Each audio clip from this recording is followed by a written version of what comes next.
Ram.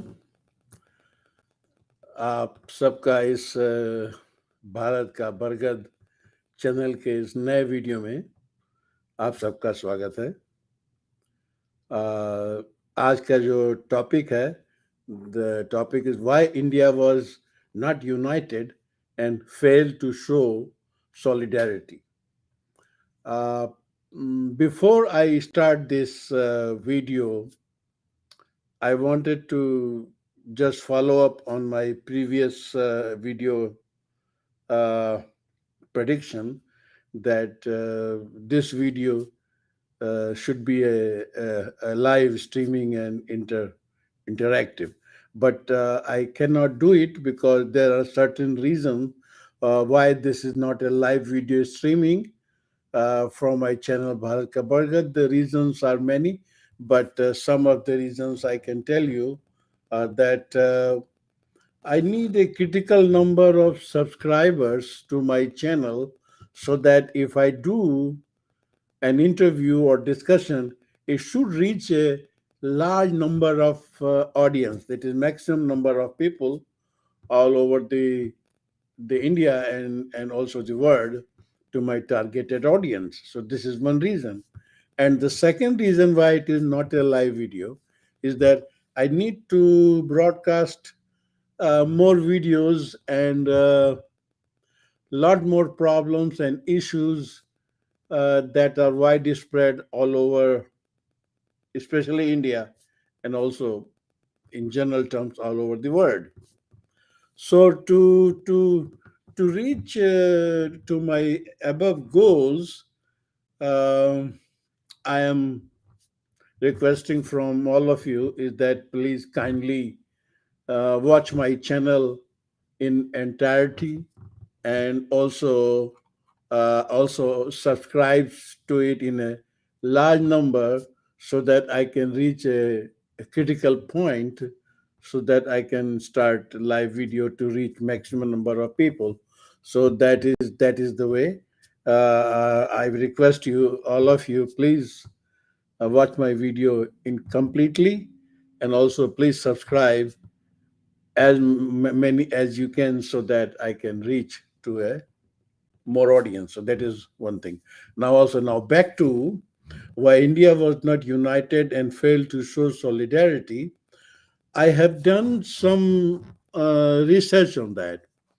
And what I have come across, why this problem was in India, is that we were, throughout the history, we were very vulnerable from the invasion from the foreign invaders, I can say. So I will go through the major listing of foreign invaders who invade India in different times, and as per my knowledge, I'm trying to figure out why this happened and why a lot of invaders came to India. What was the reason? And why we could not defend ourselves from this foreign invasion. So let us first start with the invaders, those who were invaders for the India subcontinent.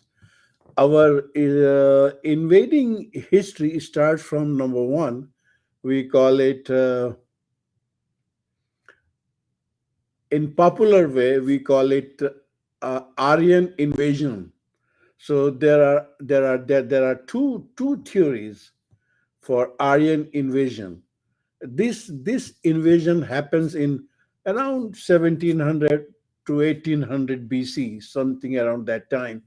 It was We have our traditional teaching in our schools that Aryan came from Central Minor, Asia Minor somewhere, and which is the Mongol area or some sort of that they invade India, and they brought all those cultures to India. This is called Iron invasion theory.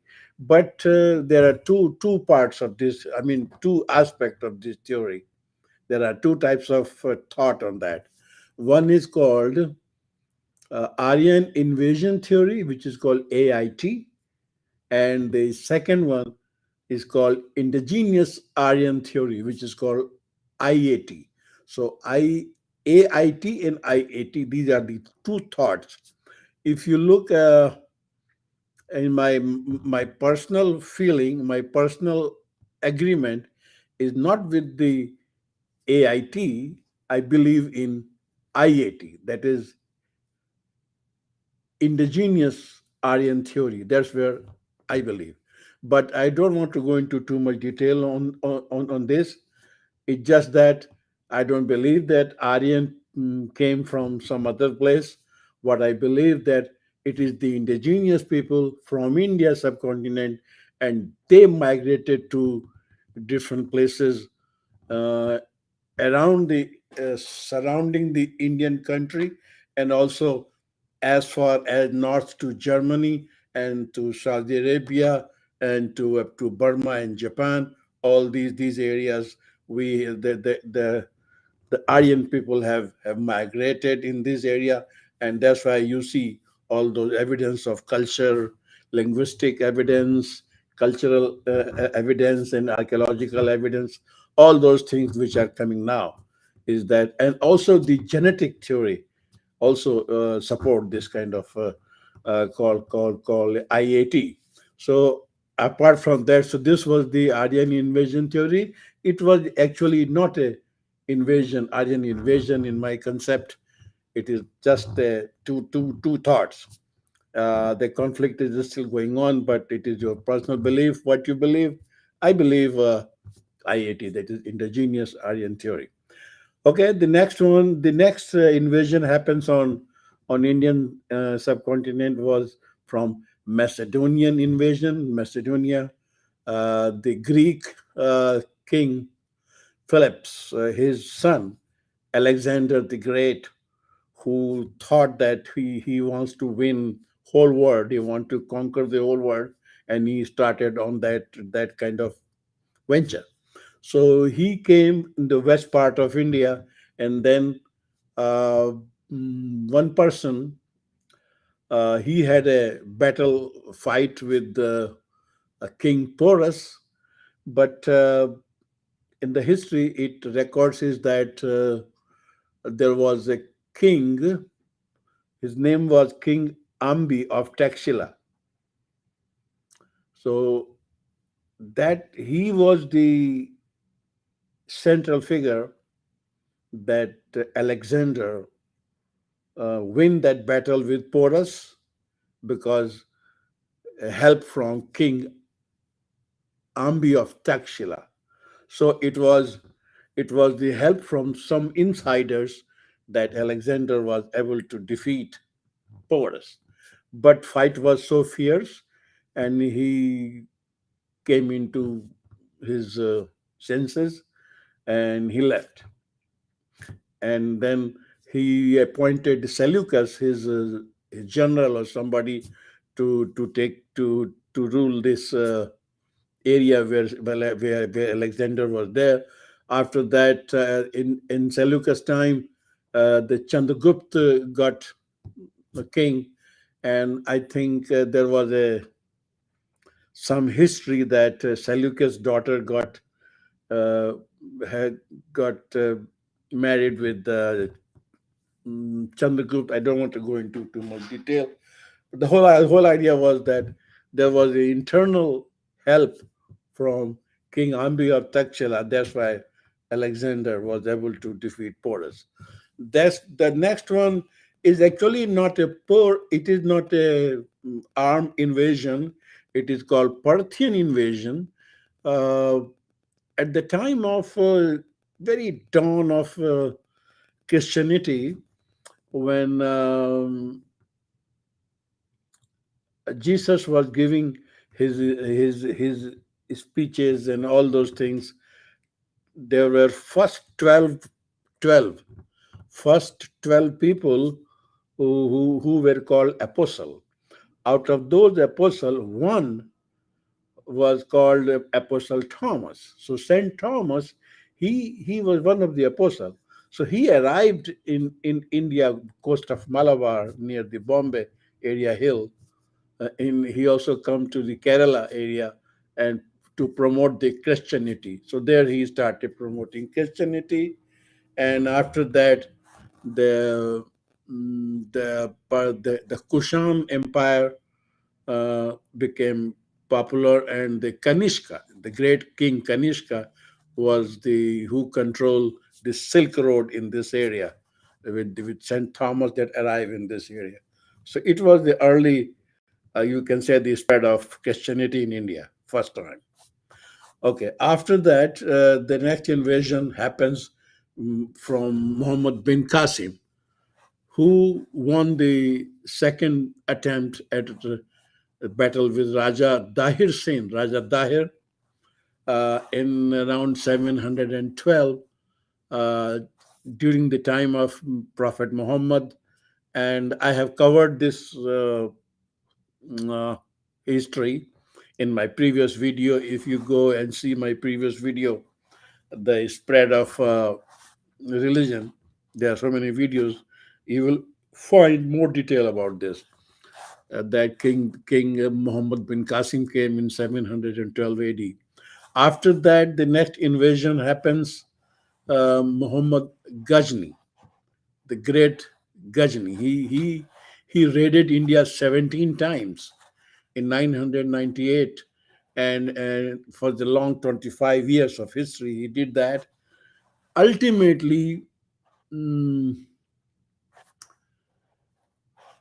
uh, the great king Jaipal was defeated by Ghazni, and then Ghazni destroyed the Somnath temple in 1025 AD.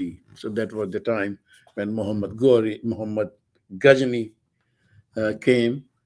And after that, Muhammad Gauri came. Muhammad Gauri, he entered the Gujarat, and at that time, the Solanki king Bhimsen, he defeated Muhammad Gauri one time, but ultimately it's a great history that Muhammad Gauri uh, defeat King Prithviraj of Delhi, the Prithviraj of Delhi Sultanate, and at that time, again, it is the insider that who helped Muhammad Gauri to defeat uh, Prithviraj Chauhan, and he was Miss King Jaichand. We all know about that. That happens that, and then there was a brief history that somebody take it as a positive thing, somebody take it as a negative thing because of the king. At that time, the Delhi Sultanate king was Alauddin Khilji. People say that he uh, stopped Mongol and Genghis Khan to enter into India at that time from Mongol. So he was considered, Alauddin Khilji was a very, very, very mm, devoted Muslim ruler, very notorious and very criminal ruler. But they give two credit to him. One is the defeat to defeat of Mongols or Genghis Khan, and the second one is that he started the measurement of the land and mapping of land or something. Something has to do with this kind of land reform or something. Then after that, in after Alauddin Khilji, there was invasion of the Taimur, the Taimur lame. He was lame, Langra, Taimur lame, in 1398. And this invasion from Taimur, he destroyed the whole Sultanate. Very cruel, and that's what he did. Then I think somebody from Taimur family, someone, uh, what relation was that? I don't know, but the person was Babur. Babur was Babur came, and the first battle of Panipat, where he defeated Abraham Lodi, and again people say that he won because he had a new army weapon like a cannon and gunpowder and all those things. But the real fact is, and this is what I believe. Again, this is this, and this is again insider. Somebody from inside invited Babur to come and fight with Abraham Lodi, and that was Rana Sanga of Mewar.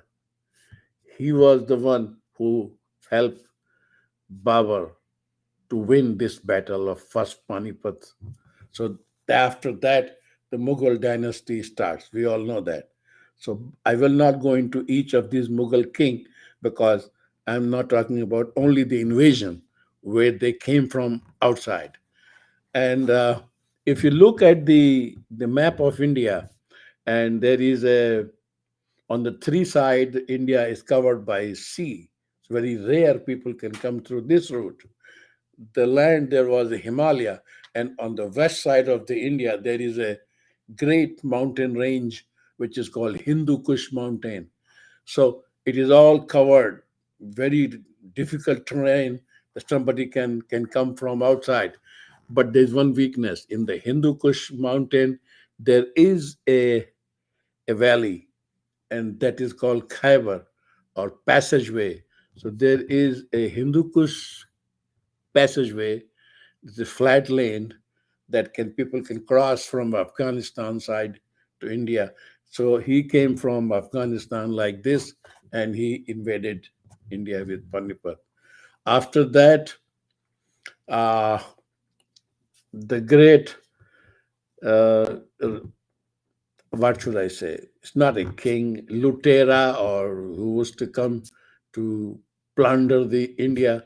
His name was Nadir Shah. He was from Persia. So he invaded India and destroyed India, especially Delhi in 1739. I'm giving this 1739 just to remind you that Aurangzeb died in 1707. So this plunder happens after the Aurangzeb. So this is I'm not talking about Aurangzeb, cruelty and all those things. This is the invasion of this. After that, Nadir Shah slave Ahmad Shah Abdali, he won the third battle of Panipat from Maratha with the help of again. I'm keep on mentioning that it is from inside called Najib Khan. With the help of this Najib Khan, Nadir Shah slave Ahmad Shah Abdali rule over here. After that, let us go to the little bit of back history again. At the time of great Mughal king Jahangir court, Sir Thomas Roe visited from England, and he started the English factory in Surat in 1616 by Jahangir. Jahangir gave permission, so he started a factory, Sir Thomas Roe. Then in 1666, the French factory was opened in Surat in 1666 AD, called East India Company was formed from this time, 1666. And then from 1666 uh, up until 1947, there was a transfer of power from British to India and Pakistan. India and Pakistan was divided, and the transfer of power was given from British to India and Pakistan. So the reason I'm mentioning here is transfer of power. Lot of people and a lot of many people don't agree with they say that India got freedom. It's not a freedom in my mind. It is a transfer of power. What happened that after the Second World War, uh, during that time, when England wanted to jump into the war, the USA President Roosevelt told Churchill, England, that okay, you cannot keep India as your slave under your kingdom. So you should just give freedom to India. So Churchill and England Senate, I mean the Parliament, decided that okay, after the this war, let this war completed. After the war, we will give freedom to the India, and then finally, the England got showed India in this economically and physically. Uh, England was very devastated and loss economically and militarily and everything. Although they win the battle, but they lost practically everything. So they cannot afford to rule India. So they left. I mean they just transfer of power at that time. Uh, so that was the transfer of power from British 1947. Technically, not a freedom from UK. Now, what this history has been forgotten for a lot of people was that Netaji Subhash Chandra Bose struggle for freedom. For more than 30,000 army men died, and he made a force called Azad Hind Force, and he also printed Indian currency, which was circulated at that time. And 12 countries gave recognition to India even before the Britishers left India. It is all recorded now. So at the time recently, mm, in the honor of Netaji Subhash Chandra Bose, and with the help of Prime Minister Modi and huge effort of retired General G.D. Bakshi and alumni of the Azad Hind Force, they just recently uh, put a with the granite statue of Netaji just next to the India Gate. It happened recently, and we are very proud of that. So this is what happened from Netaji, to give a credit to Netaji effort for freedom of India. And I wanted to now give you some perspective how the inside Indian forces help foreign invaders. Even in modern time, they are not helping with army, and but the mentality and the psychology. Most of the people, those who are a soft target, they do certain things which really help uh, for foreign invaders or unwanted people to to make influence on Indian day-to-day working. And I'm just going through some of the people, and I'm just giving you indications how it happens. So let us go to one thing. Rahat Indori, he wrote a very controversial. He's famous for writing controversial shairi. So one of this, I also found this one. So I'm telling you this one. This is from Rahat Indori, the famous poet Rahat Indori. झूठों ने झूठों से कहा है सच बोलो. झूठों ने झूठों से कहा सच बोलो. सरकारी ऐलान हुआ है सच बोलो. घर के अंदर झूठों की एक मंडी है. घर के अंदर झूठों की एक मंडी है. दरवाजे पर लिखा हुआ है सच बोलो. गुलदस्ते पर यकजद्दी लिख रखा है. गुलदस्ते पर यकजहती लिख रखा है. गुलदस्ते के अंदर क्या है सच बोलो. गंगा मैया. Now this is a very critical thing what he wrote. Ganga मैया डूबने वाले सब अपने थे. नाव में किसने छेद किया सच बोलो. तो ये एक राहत इंदौरी का शायर है. इनके और भी हैं एक दो और सुनाता हूँ छोटे से शेर. आंख में पानी रखो होठों पे चिंगारी. Now look at what kind of shairi is this from him. What he's trying to say and to who he's trying to say. आंखों में पानी रखो होठों पे चिंगारी रखो. जिंदा रहना है तो तरकीबें बहुत सारी रखो। एक और सुनिए, बहुत गुरूर है दरिया को अपने होने पर। किसको बोल रहे हैं ये? किस दरिया को? मध्य प्रदेश के रहने वाले थे, अलीगढ़ के आसपास शायरियां पूरे दुनिया में करते थे हर जगह। किसको बोल रहे हैं? किस दरिया को? बहुत गुरूर है दरिया को अपने होने पर, जो मेरी प्यास से उलझे तो धज्जियां उड़ जाएं। किसकी धज्जियां उड़ाने के चक्कर में? जो भी है, सोचिए आप। और सुनिए, एक और बहुत ही फेमस शायर हैं, दो शायर का नाम लेता हूं मैं, दोनों की बातें मैं सुनाऊंगा आपको। एक है फैज अहमद फैज, इनके बारे में इनकी शायरी सुनिए, पाकिस्तान के थे ये। हम देखेंगे, ये बहुत ही फेमस फेमस शायरी है। हम देखेंगे, लाजिम है कि हम देखेंगे, जब अर्ज़े खुदा के काबे से सब बुत उठवाए जाएंगे, हर अहले सफा मरदूद हरम बिठाए जाएंगे मसनद पे, सब ताज उछाले जाएंगे, नाम रहेगा अल्लाह का, हम देखेंगे, लाजिम है हम देखेंगे। क्या चाहते हैं? एक ही चीज को दुनिया में दारुल हरब से दारुल इस्लाम, यही मकसद है। और सुनिए आगे, दारुल हरम से दारुल इस्लाम का चक्कर।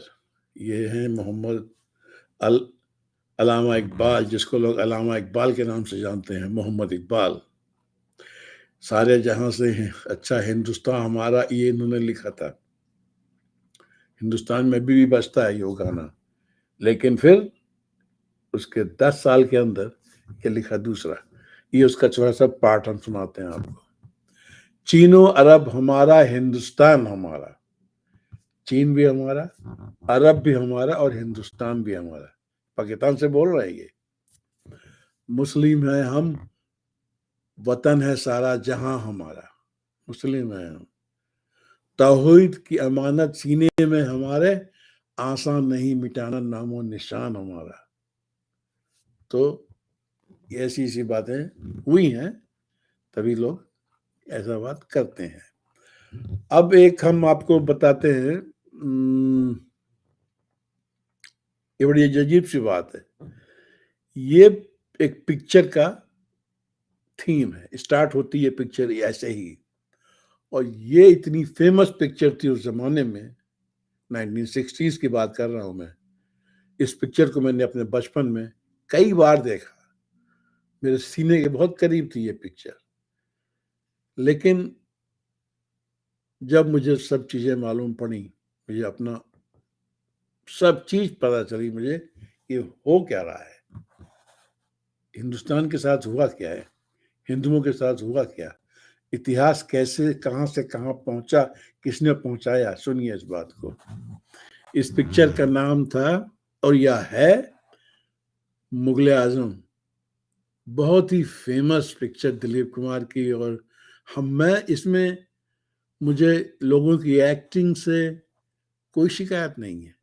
मुझे शिकायत है तो उसके थीम से, उसके प्रेजेंटेशन पे, उसको कैसे प्रेजेंट किया गया और कैसा कैरेक्टर दिखाया गया उन लोगों को जो कि जिन लोगों ने हमारे देश पे रूल किया। अब ये पिक्चर शुरू होती है, अब उसमें बातें सुनिए आप, कि किसी एक किंग के क्रुएल्टी को किस तरह से पॉलिश करके पेश किया गया है इस पिक्चर में, वो देखिए आप। सुनिए, ये ऐसे ही पिक्चर शुरू होती है, अगर आप कभी देखिएगा, ध्यान से देखिएगा, इसी डायलॉग से फिल्म शुरू होती है। मैं हिंदुस्तान हूं, हिमालय मेरी सरहदों की निगहबान है, और गंगा मेरी पवित्रता की सौगंध। शुरू होती है। तारीख के इन इंतजार से मैं अंधेरों और उजालों का साथी हूं, और खाक पर लिपटी हुई चद्दर दुनिया से ये कह रही हैं कि जालिमों ने मुझे लूटा और मेरे मेहरबानों ने मुझे संवारा। नादानों ने मुझे जंजीरें पहना दी और मेरे चाहने वालों ने उसे काट फेंका।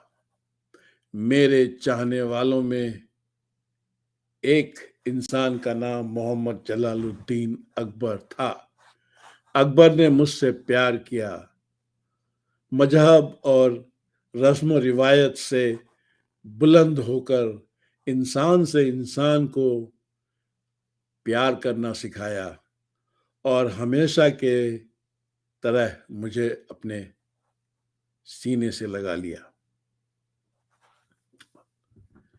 ये किसका गुणगान हो रहा है? अकबर का। मुगलों ने हमारे देश पे करीब 250-300 या मैक्सिमम 400 साल रूल किया होगा। रूल किया है, ध्यान रखिएगा। ये लोग आए थे, इन्होंने रूल किया। ये जो बातें लिखी है ना, ये सीने से लगा लिया और मुझे ये सिखाया वो सिखाया, मैंने कल्चर किया। इन लोगों ने हिंदुस्तान के किसी भी कल्चर को नहीं अपनाया, नहीं अपनाया। ये रूल करने आए थे, रूल किया और सख्ती से रूल किया।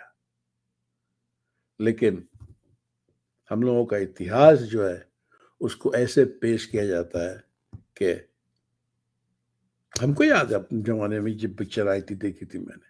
तो एक तो ये बात हुई।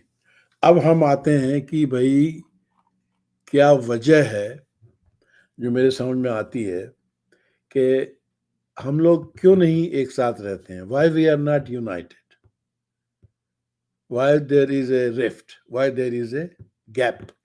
सो what I have learn, what I have done my research, these are the things.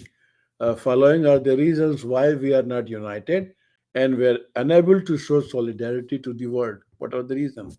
These are the reasons which I figure out. We were taught to believe in non-violence and peace loving. No violence.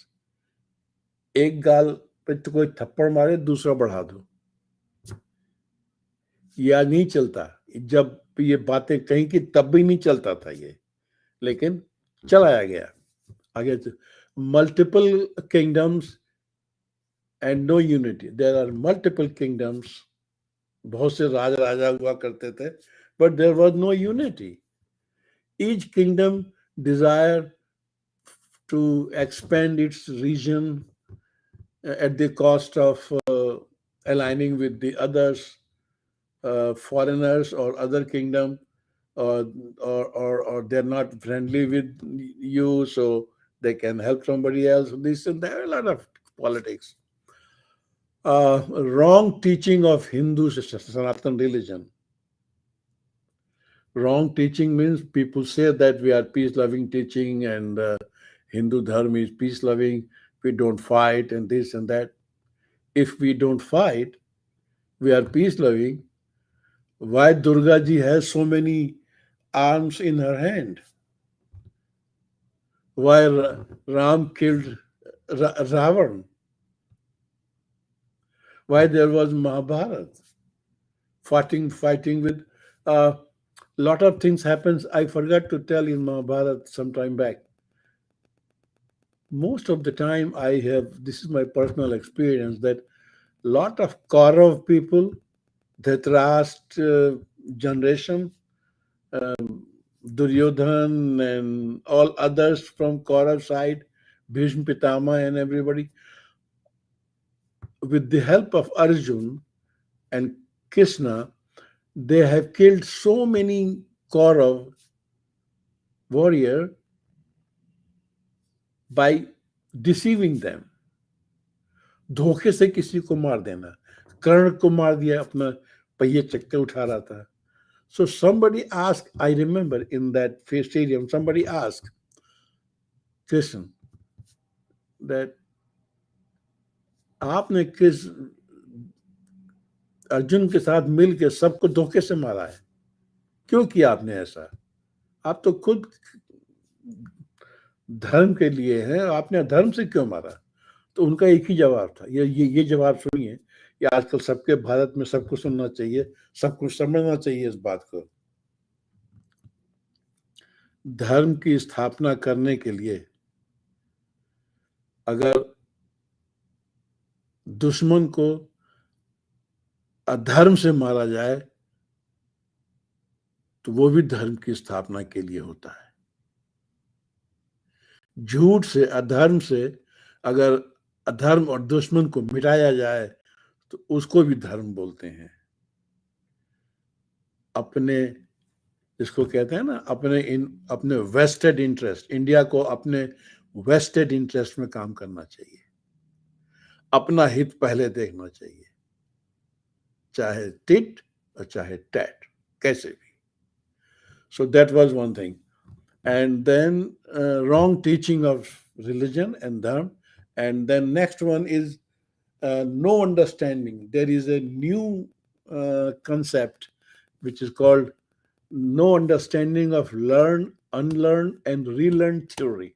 I will not go into detail of this theory. If you Google it, you will find what this theory is. But the main thing is you learn in your life few things, then you judge yourself what is right, what is wrong.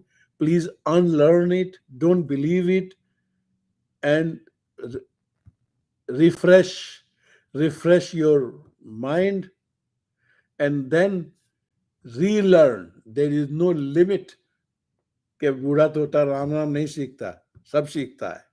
So relearn everything if you have to.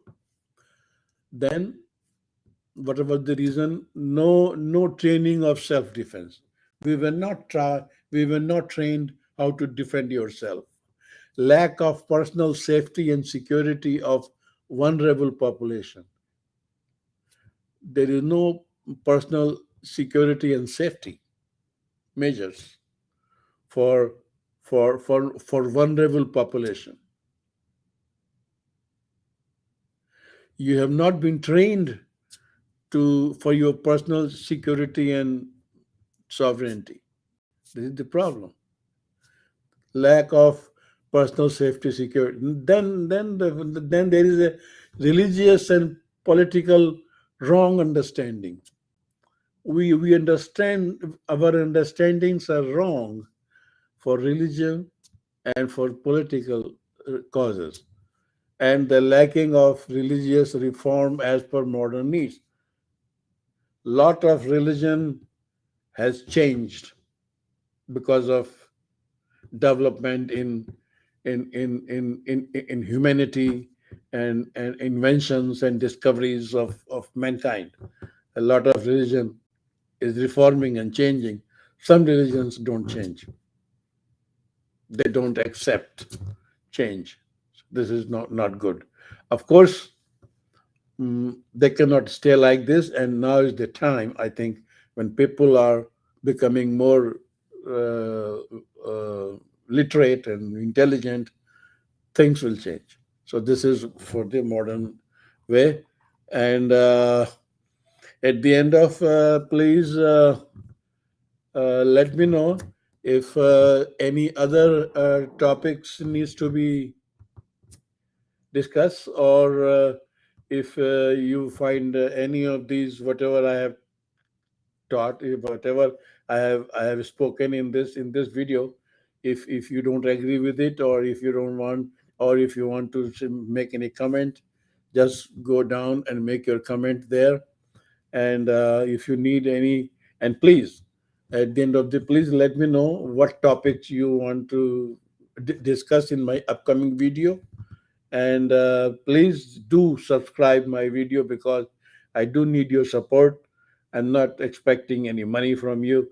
I just want that you please increase my number of subscription, so that we can reach to the maximum number of our targeted audience, whether it is India or whole world. I want to reach to my targeted audience, which I don't have to explain that, and that's what I need. And thanks for watching my channel. And Jai Shri Ram.